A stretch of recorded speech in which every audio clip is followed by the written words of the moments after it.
Hi everybody, this is Sam with Python Basics, and if you're new here, thanks for joining us. We're continuing on our series about SQL.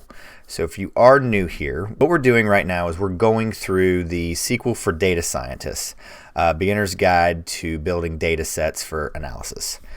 So we've talked about just a handful of things. Let's see. So now we're going to be talking about the select statement. So what in the world is the select statement? So you can interact with a database in all sorts of ways. What we're doing primarily, the only thing we're going to be doing is pulling things from a database. We're not going to be talking about writing. We did that in some other things with SQLite. This is just focused on pulling information from the database. So as you saw in that, select, you're going to use the select statement. So we're just going to really kind of rough out how in the world and what. And I want to talk about the select keyword and the from keyword. So this is literally what this is. What are you going to get? What do you want to get? And where do you want to get it from? I know that is horrible English, but that is what I want you to think about. So we're just going to use the first one, booth. And we're going to talk about what I'm doing here. So if you remember from the DOS days, I remember the first thing I learned was star.star. And that meant everything, all characters, file names, dot, with every single extension. That was, you could pull every single file, every file name and every file type, star.star. That was I think the first command I ever learned. So that's the reason why I'm going to use this star. So I'm saying pull everything. So let's run this. So this has 12 rows and it has 1, 2, 3, 4 fields or columns, however you'd like to look at this. Now, this is another one that is phenomenal.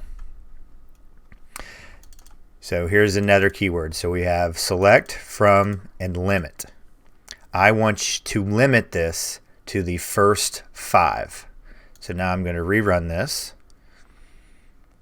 And so it's going to return the first 5 in this order.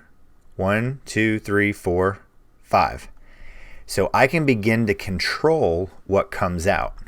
So now let's look at this. So we have 4 fields right here, correct? 4 columns. Booth number, booth price level, booth description, and booth type. So now I could literally get these same results. Booth, as you can see with the MySQL workbench, it understands which ones are here. So you can literally, oops, I didn't want that one. I mistabbed. Booth number. Then I just hit tabbed on that one. So now if I run this, I'm selecting booth number from booth, limiting 5. So I should get 1 column from this table and I should only get 5 back. So now here we go. So I'm expecting 5 rows, and then I get the field that I'm expecting, booth number. Now let me show you if you would like to control more than 1 column. So now let's remember, or let's see. I have booth number. Here's my schema. So here's my layout of my table. So it is an integer, then a variable. So now, this is the way I like to do it.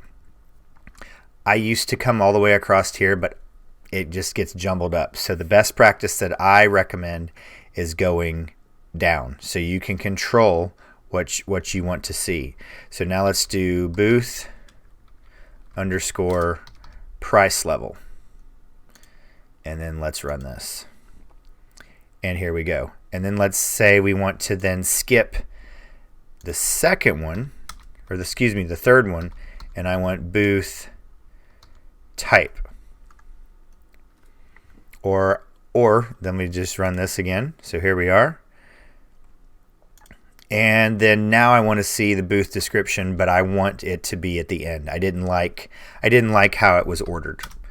I have it for a reason, or I have OCD like I do, and I just wanted the description, the long length at the end.